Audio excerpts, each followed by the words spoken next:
Quando eu era pequeno, meu pai também é pastor e ele fazia várias visitas a algumas famílias da igreja que nós participávamos na época. Eu tenho mais outros 2 irmãos, e aí quando eu tinha lá 6, 7, 8 anos de idade, mais ou menos por aí, a gente ia nessas visitas, mas eu era alguém tão curioso, que eu saía abrindo os armários das casas das pessoas só para saber o que tinha dentro. Pensa na vergonha que meu pai passava, gente. Era o armário da cozinha, da lavanderia, era o armário do quarto. Eu entrava até no quarto das pessoas. Você não entra no quarto de alguém na casa de uma pessoa que você não conhece. Você fica ali na sala, no ambiente mais comum e tal. Mas foi tantas as vezes que isso aconteceu, que meu pai chegou um dia para conversar comigo e falou assim: Lucas, não dá mais. É muita vergonha, não sei mais o que falar. Às vezes você tira umas coisas do armário lá que não era para ninguém ver que era para tirar do armário aquela coisa lá também. E a pessoa não sabe nem explicar depois. Então vamos fazer um negócio? Promete para mim que você nunca mais vai abrir o armário de outra pessoa, sem pedir antes, sem falar, sem saber se você pode, tá bom? Tá bom, papai. Não querendo prometer, mas prometi. E aí continuaram as visitas, eu chegava na casa de uma outra pessoa, sentava na sala super lá, tranquilinho, e eu não podia abrir, mas eu ficava imaginando, será que nesse armário tem o quê? Acho que aqui vai ter Tupperware, aqui vai ter umas travessas, pirex, essas coisas assim. Você estava na sala de jantar, agora se fosse para a lavanderia, fosse para outro lugar, eu ficava imaginando o que podia ter dentro de cada armário. E normalmente nessas visitas, quando você sai de um ambiente, está na sala conversando, vamos jantar, você troca o ambiente, às vezes é o mesmo, mas você vai para um lugar do ladinho, um pouco diferente. E quando a gente ia para o ladinho, eu tinha prometido, mas eu chegava lá e dava só uma abridinha rapidinha para tentar confirmar se aquilo que eu tinha imaginado era o que estava realmente dentro daquele armário. Só que você jamais pode imaginar que meu pai percebeu que isso aconteceu algumas vezes e veio conversar de volta comigo. E sabem, eu vejo que muitas vezes na nossa vida nós temos muitas dificuldades de cumprir com aquilo que nós prometemos. Mas além de cumprir com aquilo que nós prometemos com o Senhor, muitas vezes na nossa vida, uma das grandes dificuldades que eu vejo também na nossa vida, e até maiores do que essa, é na verdade quando a gente precisa confiar nas promessas do alto. Mas nós passamos por alguns testes. E à medida que nós vamos incorporando as promessas de Deus na nossa vida, o tempo é uma provação, as dificuldades, a pandemia, as situações adversas que nós vivemos vão nos impossibilitando, pelo menos aos nossos olhos, ou vão nos complicando a manter a nossa confiança naquilo que o Senhor prometeu. E vamos falar a verdade, promessas de uma maneira geral, alguém dar uma palavra e cumprir, infelizmente dos nossos dias está meio embaixo. Nem todo mundo cumpre com a palavra, tanto para prometer um para com o outro, ainda mais para com Deus. Mas a palavra de Deus vai dizer que à medida que o Senhor promete algo, Ele cumpre. Ele não é homem para que minta, nem filho de homem para que venha se arrepender de alguma coisa que Ele disse. Por isso que quando eu olho a palavra de Deus, eu vejo Deus prometendo diversas coisas, mas nós, muitas vezes, por não conhecermos a Deus direito, não conseguimos usufruir das promessas do alto nas nossas vidas. Agora, vamos inverter essa pergunta. Se ao invés de perguntar para você com relação àquilo que você promete, e para aguardar por uma promessa, quem sabe aguardar por uma promessa de emprego, aguardar para a promessa de um relacionamento, aguardar por uma promessa, uma possibilidade de um aumento, de um reconhecimento maior, talvez, ou quem sabe uma resposta do alto.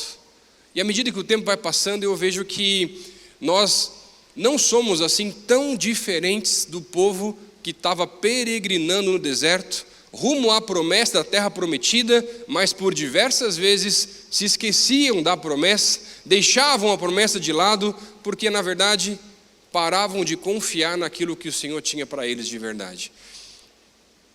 As promessas de Deus na palavra são verdadeiras, mas algumas vezes para nós elas se parecem tão difíceis de conseguir incorporar, viver ou simplesmente aplicar na nossa vida. Por exemplo, Ele prometeu que estaria do nosso lado em todas as situações. Mas você já passou por alguma situação que talvez a impressão era que talvez não tivesse? Eu sei que Ele está, porque a palavra diz que Ele está, mas às vezes parece que não está. Ou Ele prometeu que o justo não mendigaria o pão, mas quando você perde o emprego, teu negócio dá errado, não parece um pouco estranho? E não estou dizendo que não seja verdade, é verdade, mas a nossa impressão é que talvez não seja bem assim. Ou Ele prometeu que vai voltar, mas não está fazendo muito tempo. A nossa cabeça é assim, gente. E a gente fica lá conhecendo as promessas, as palavras que Deus tem para a gente, mas aí, com o tempo a gente começa a duvidar. Será que é bem assim mesmo? Será que é dessa forma? Será que Deus vai realmente fazer exatamente como Ele falou que ia fazer? Claro que vai, porque a palavra diz que Ele vai fazer, mas a gente acaba duvidando, a gente acaba perdendo um pouco a esperança na caminhada.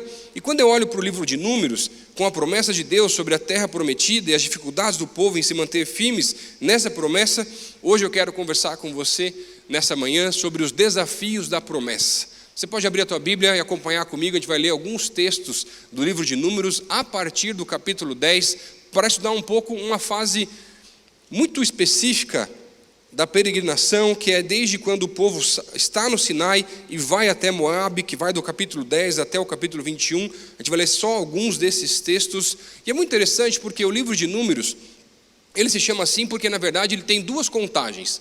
Uma primeira contagem com relação às pessoas que saíram do Egito, que é no capítulo 1, e uma segunda contagem que está no capítulo 26, mas as únicas pessoas que estão nas ambas as contagens são Josué e Calebe. Era um outro povo agora que estava entrando já na terra prometida. E esse livro é muito interessante porque ele vai contar a história desse povo que tinha as promessas de Deus, que via diariamente os milagres do Senhor acontecer, mas ainda assim começou a duvidar, começou até a fé abalada, começou em meio às dificuldades, o medo, o desânimo, às vezes até se rebelando contra Deus e até o próprio Moisés, coisas que praticamente não acontecem comigo e com você, porque a gente não tem problema com esse tipo de coisa, mais ou menos, né, pastor? E sabem, todas as vezes que eu olho para a palavra de Deus dessa forma, tentando entender um pouco mais, relembrar as promessas de Deus para a gente, eu começo a perceber, através do livro de Números, que ele nos ensina que Deus garante as suas promessas. Se Ele falou, Ele vai sim cumprir. E hoje eu quero olhar com você para esses textos aqui no livro de Números e entender quais são os desafios do povo de Deus ao confiar nas suas promessas, até mesmo durante uma pandemia como a qual nós estamos vivendo. Acompanha comigo o livro de Números, capítulo 10, versículos 11 e 12. Diz assim a palavra de Deus: No 20º dia do 2º mês do 2º ano, a nuvem se levantou de cima do tabernáculo, que guarda as tábuas da aliança. Então os israelitas partiram do deserto do Sinai e viajaram por etapas, até que a nuvem pousou no deserto de Parã. O primeiro desafio para incorporarmos, vivermos as promessas de Deus para a nossa vida, é o desafio da inércia. Esse texto que acabamos de ler aqui vai mostrar que o povo de Israel havia se sitiado ali na beirada, embaixo do Monte Sinai, e eles tinham ficado lá por 11 meses. Eles chegaram lá 3 meses depois que saíram do Egito, mas eles não precisariam ficar lá durante 11 meses. Mas aí, durante esses 11 meses, as tábuas da lei foram quebradas por causa da rebeldia do povo. E as complicações foram surgindo, era o bezerro de ouro, era a falta de fé, eram os problemas e as revoltas e as situações. E aí a gente vê, olhando para essa história, que o povo não precisava ter ficado tanto tempo naquele lugar, se não fosse esse coração tão obstinado para as coisas que não são de Deus. E sabe, muitas vezes eu vejo que na minha vida e na tua vida, a gente também passa por esse desafio para viver as promessas de Deus para nós, que é o desafio da inércia. Eles estavam acomodados no Sinai, morando por quase 1 ano naquele lugar, sem precisar enfrentar os desafios da marcha diária. Mas a promessa do povo de Deus não era o Monte Sinai. A promessa de Deus era a terra prometida. Ah, mas está tão bom aqui, não tem que andar todo dia, o maná está caindo, tem comida, está tudo certo, a gente não está passando sede, tem água, tem tudo, e a gente vai infelizmente se acomodando na nossa vida espiritual. A inércia, como você já sabe, só para relembrar aqui, ela é a primeira lei de Newton. E essa é a tendência natural que um objeto tem em resistir às alterações. Ou seja, um objeto parado tende a continuar parado, assim como um objeto em movimento tende a continuar também em movimento. E sabem, para sair da acomodação, para sair dessa inércia, o que o texto vai nos mostrar é que existe algo espiritual. A nuvem começa a se mover, O povo precisa caminhar, o povo precisa andar. E muitas vezes eu vejo que na minha vida e na sua vida, Deus está se movendo, Deus está te mostrando áreas da vida que você tem que resolver, Deus está te chamando para outras fases de vida. Ah, Deus, mas está tão bom aqui. E eu sei, Deus, que se eu for caminhar de acordo com aquilo que o Senhor está me mostrando, podem ser que vão vir novas batalhas, novos gigantes, novas dificuldades, novos enfrentamentos. Por mais que existam novas vitórias, eu posso chegar assim à promessa que o Senhor colocou na minha vida. Ah, mas não sei se eu quero pagar o preço. Ah, mas não sei se Deus... Não pode ser aqui mesmo, já está bom. E sabem, essa inércia, essa acomodação, ela vai invadindo a nossa vida e nos fazendo ficar cada vez mais parados. E Deus continua se movendo, Deus continua falando, Deus continua nos chamando para sair dessa inércia, para sair simplesmente daquilo que nós já sabemos e vivemos coisas novas com Ele. E quem sabe, você mesmo aqui nem mais acredita que Deus pode te ajudar a vencer alguns pecados de estimação. Mas Ele pode.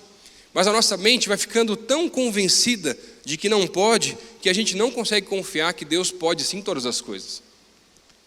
Eu não sei se você gosta, eu gosto muito daqueles programas que falam sobre o reino animal e vão mostrar aí a vida de um animal, de outro, né? E fico lá assistindo aqueles programas lá com a voz, tipo meio Cid Moreira, narrando por trás, lá, mas eu gosto. Minha esposa não gosta muito, então não consigo assistir tanto. Quando eu consigo assistir lá, eu fico aproveitando um pouco mais. Eu acho muito interessante. E um desses programas que eu estava assistindo foi interessante porque eles estavam passando um relato de como os elefantes na Ásia eram domesticados, tanto para o turismo, como também para trabalhar, fazer alguns trabalhos para ajudar os seres humanos a carregar troncos, limpar áreas de floresta para plantações e outras coisas mais. Mas eu achei interessante porque eles falaram assim, um elefante adulto não se pode domesticar. Então o que nós fazemos? Nós pegamos um elefante ainda filhote, e aí ele filhote, nós passamos algumas correntes na pata direita da frente desse elefante e amarramos ele a uma árvore muito grossa. E aí esse elefante não gosta de ser amarrado, ele fica tentando sair, às vezes por dias, até que as correntes começam a fazer parte da sua própria carne, e às medidas que aquelas feridas ficam tão profundas, um dia, do nada, aquele elefante, ainda criança, para de brigar, para de tentar fugir, e eles falam assim, agora esse elefante está pronto para ser domado. E aí eles tiram as correntes, tratam as feridas, e quando precisam amarrá-lo novamente, passam uma corda muito fina em cima da cicatriz que havia ficado das feridas. E aquele elefante, já mesmo adulto, tendo toda a força que tem, não tenta mais romper aquela corda, porque ele continua acreditando que ele nunca vai conseguir. E às vezes a gente é assim.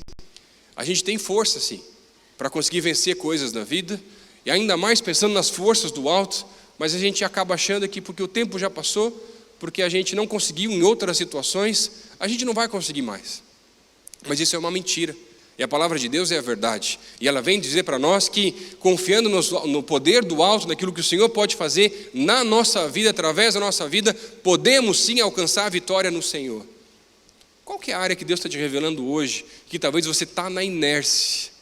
Talvez não seja só uma área de pecado, uma dificuldade, talvez seja a sua vida devocional. Talvez uma promessa que Deus tenha te dado, ou você tenha feito para o Senhor, quem sabe com os negócios, com a empresa, dizendo antes, quando você não tinha nada a Deus, quando eu tiver alguma coisa, quando essa empresa aquecer, mas desde o começo a empresa é tua, mas talvez a empresa não é mais dele. Era para ser de Deus, mas já é tua há muito tempo. O que está na inércia aí na tua vida, que está estagnado, parado, que Deus está te chamando, seja através dessa mensagem, seja através de palavras, seja em outras situações, para você sair desse ambiente, mover, começar a crescer, desenvolver, rompe com as cordas, com as correntes e começa a acreditar de novo que Deus pode sim todas as coisas. Ele está do nosso lado, seja qual for a situação. E sabe, algumas vezes na nossa vida, aquilo que nos leva à inércia é o medo até da missão que Deus tem para mim e para você. É carregar a cruz. E quando eu olho, por exemplo, a vida de Moisés, ele apresenta pelo menos 5 desculpas esfarrapadas para não cumprir a missão que Deus tinha para ele. E Deus combate cada uma das desculpas com verdade, dizendo que estaria com ele e que faria acontecer aquilo que ele queria que acontecesse. Deus está te chamando, te mostrando por quanto tempo você ainda vai resistir.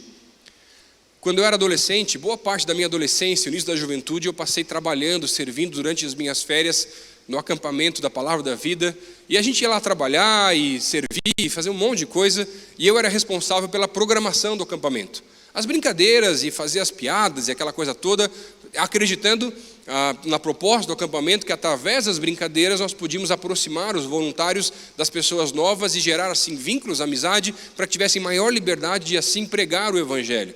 E eu ia lá, fazia todas as brincadeiras e as programações, mas eu confesso para você que os anos foram se passando, e uma das coisas que Deus já tinha me pedido por diversas vezes era que eu pudesse cada vez mais compartilhar, não só da minha história, mas da sua palavra, aconselhar pessoas, só que era tão corrido que eu não conseguia, e o tempo ia passando e as coisas iam complicando, e aí cada ano que passava, essa cobrança interna minha ficava maior, e eu falava assim, Deus, mas eu não estou conseguindo.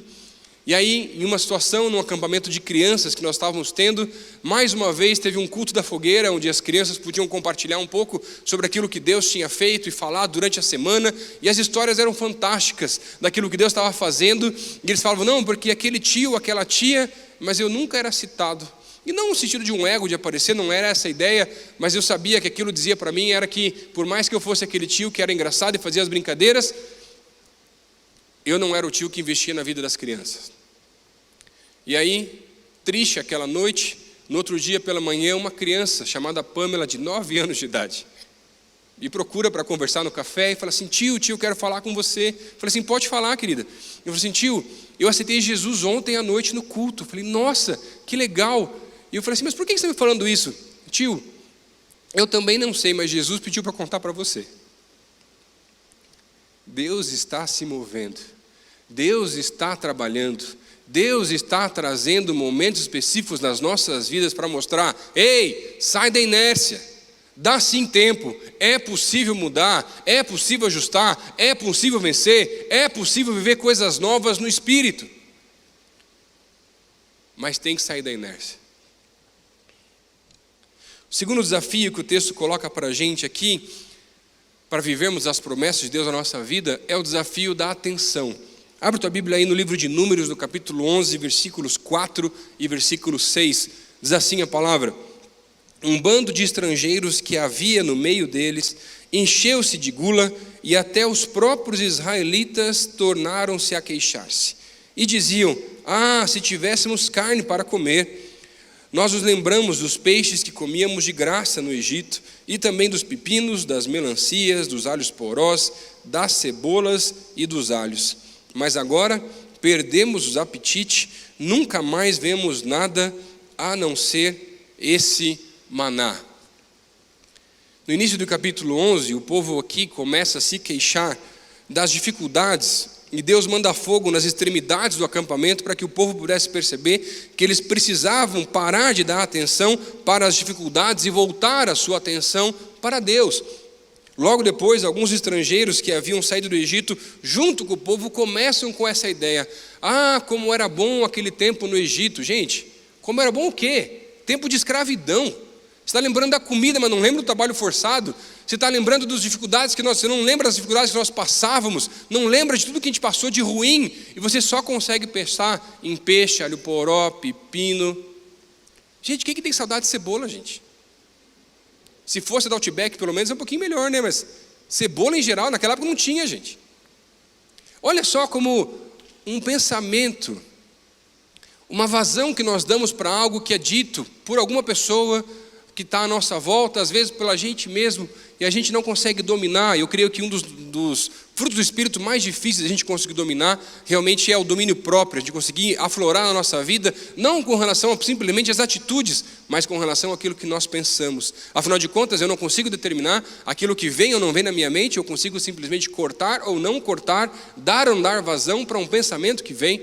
E aí, a gente vê o povo que estava lá, já no Sinai, confiando nas promessas, vendo o maná cair todos os dias, e aí de repente você percebe que o povo começa a se queixar mais uma vez. Por quê? Começa a dar atenção para coisas que não vêm do alto, mas que estão ao seu redor. Mas não era isso que Deus tinha. Tanto que vai dizer no versículo 6, nossa, mas agora nós perdemos o apetite, nunca vemos mais nada, a não ser esse maná.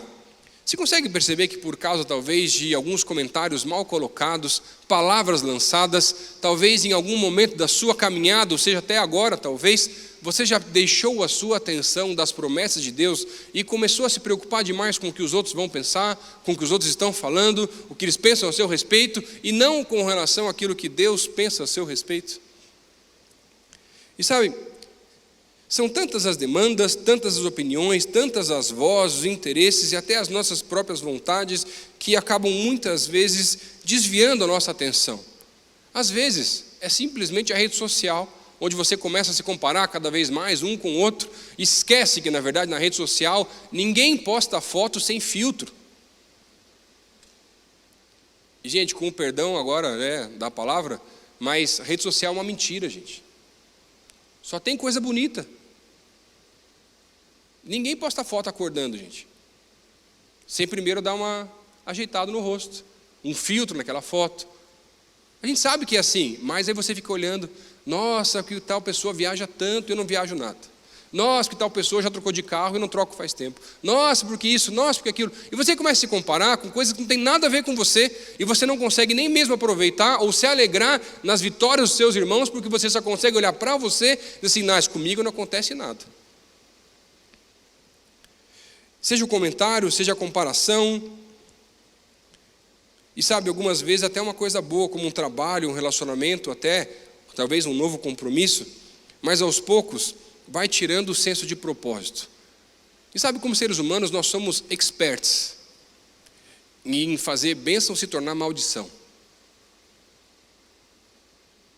O maná era uma bênção, e agora virou maldição.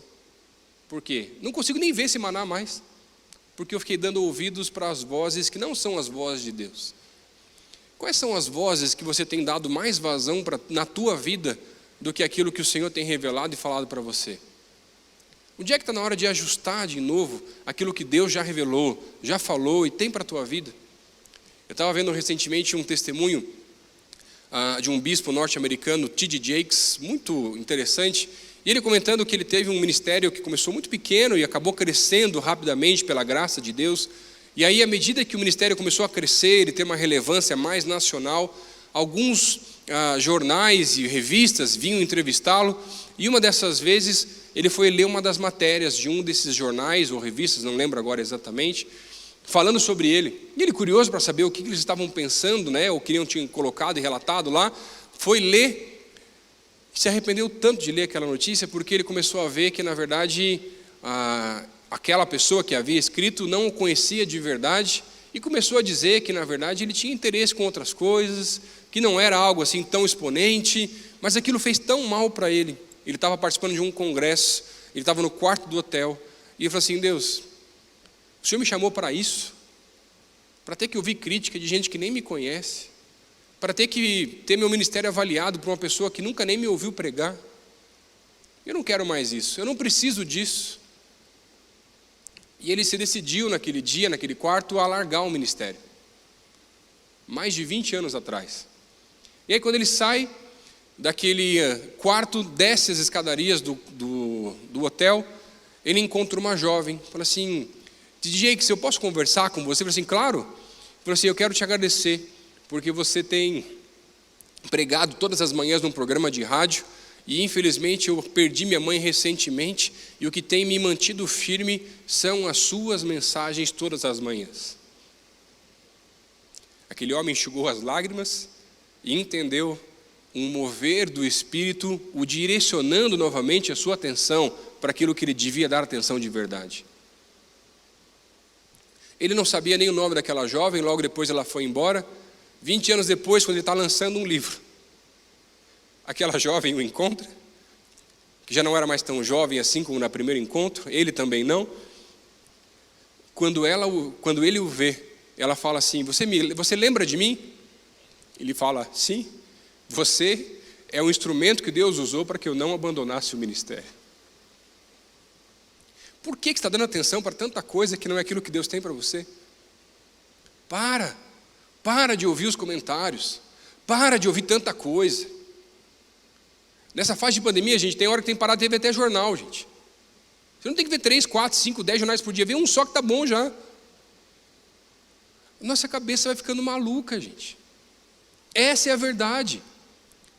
E sabe qual é o problema? Eu fico mais preocupado em ouvir todas as notícias, todos os padrões, todas as opiniões, mas eu nem passo mais agora tempo tentando entender o que Deus tem para a minha vida, o que Ele quer fazer durante a minha vida, inclusive no tempo de pandemia. Eu não estou dizendo com isso que as notícias não são importantes. Não, querido, não me entenda mal, não tem nada a ver. Mas, será que estou dando mais importância só para isso? Só para as opiniões, sejam as minhas ou dos outros, do que aquilo que Deus tem para mim?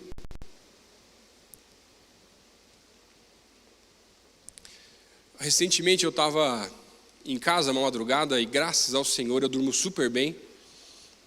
Mas teve uma madrugada que eu acordei por volta de umas 3 ou 4 da manhã e não consegui mais dormir. Fui para a sala e falei assim: Senhor, é só algum problema natural ou é o Senhor querendo falar comigo? E aí eu estava tentando entender e eu comecei a abrir minha Bíblia, comecei a orar e comecei a ler alguns versículos, mas nada fazia sentido. Aí daqui a pouco, Deus falou comigo assim: abre a tua Bíblia no livro de Hebreus. Falei, tá bom, Deus. Abri em Hebreus, comecei a folhear algumas páginas, e aí até que cheguei num versículo, no capítulo 11, no versículo 7, que dizia assim: pela fé, Abraão e também a própria Sara, apesar de estéril e avançada em idade, recebeu poder para gerar um filho, porque considerou fiel aquele que lhe havia feito a promessa. Falei assim, tá bom, Deus, é bonita essa história, eu entendo esse versículo, mas o que o Senhor quer falar comigo? Sim, Lucas, pega esse versículo e manda para esse casal que você conhece lá da igreja, que está tentando ter filhos há mais de 8 anos e ainda não consegue. Eu falei assim, Deus, vamos conversar aqui. Isso é coisa da minha cabeça. Esse casal já está sofrendo. Eu vou mandar um texto desse, mas e se não acontecer nada? Fora a vergonha que eu vou passar? E aí? Mas eu estou pensando no casal, Deus. Olha, já estão mexidos, já teve gente que falou tanta coisa, mas ainda não aconteceu, a promessa não se realizou. Deus falou assim, manda o texto para o casal. Eu falei, tá bom, Deus. Mandei o texto, expliquei o que estava acontecendo, falei que estava orando por eles, e aí, só que era 5 da manhã, gente.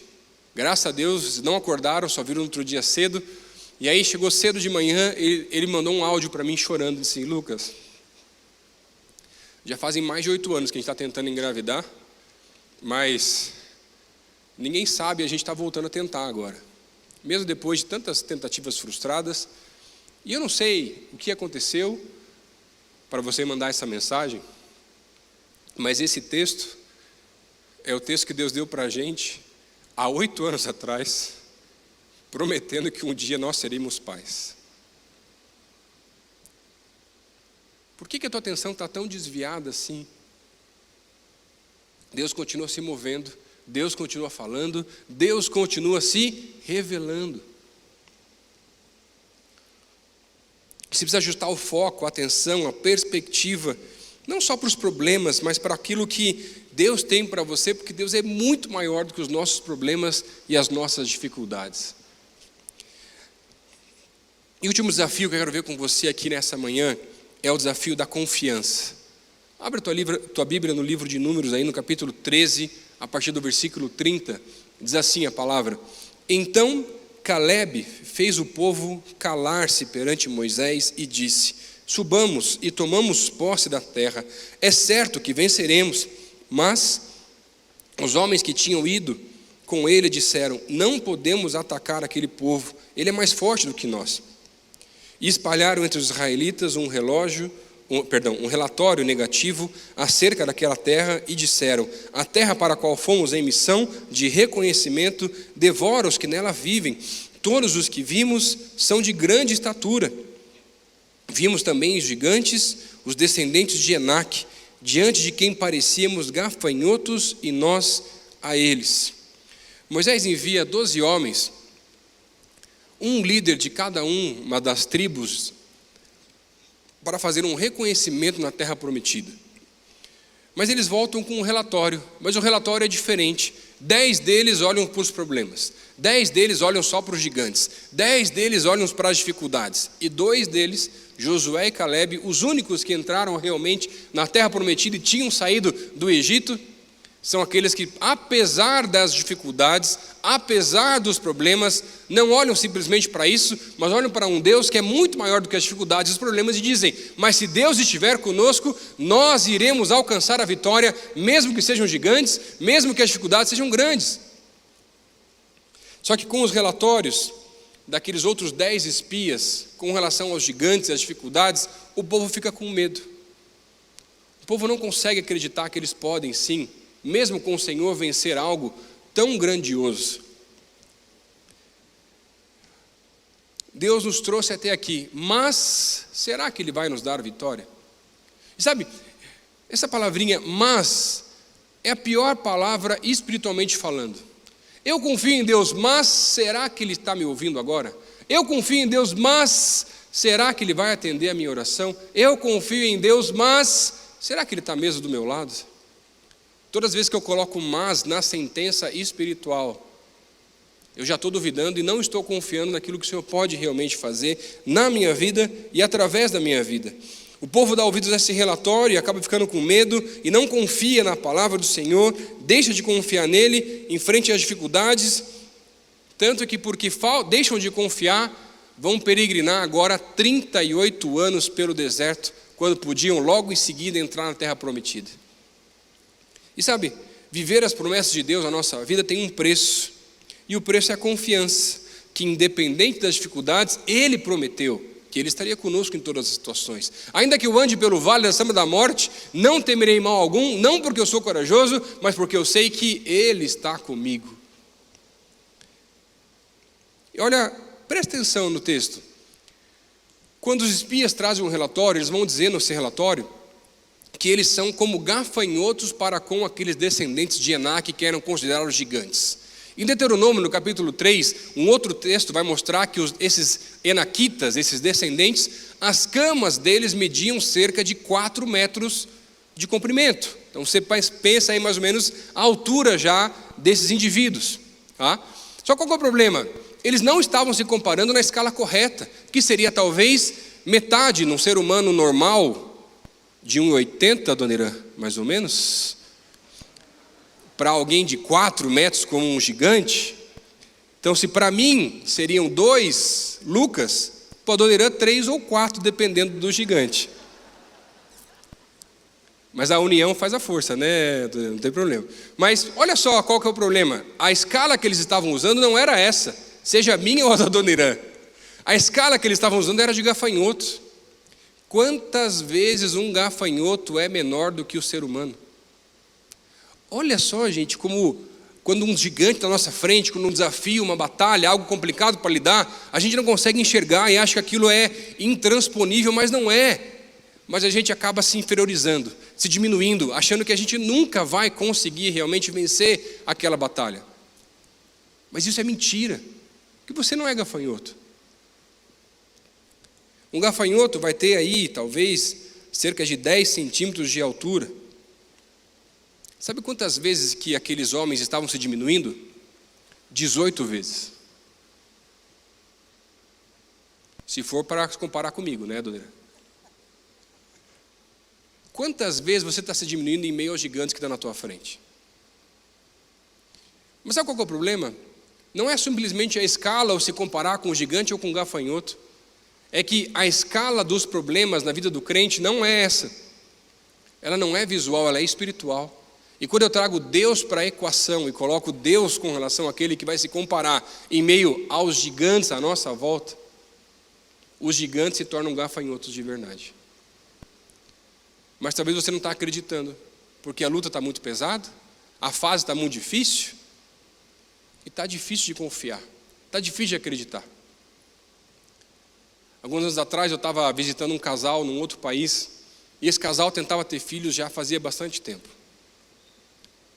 E aí eu estava numa loja, fazendo algumas compras para mim e para minha esposa, nós nem tínhamos filhos ainda na época, queríamos ter, mas a gente entendia que não era o momento. E aí nessa loja eu pensei em comprar uma roupinha de criança para levar para casa.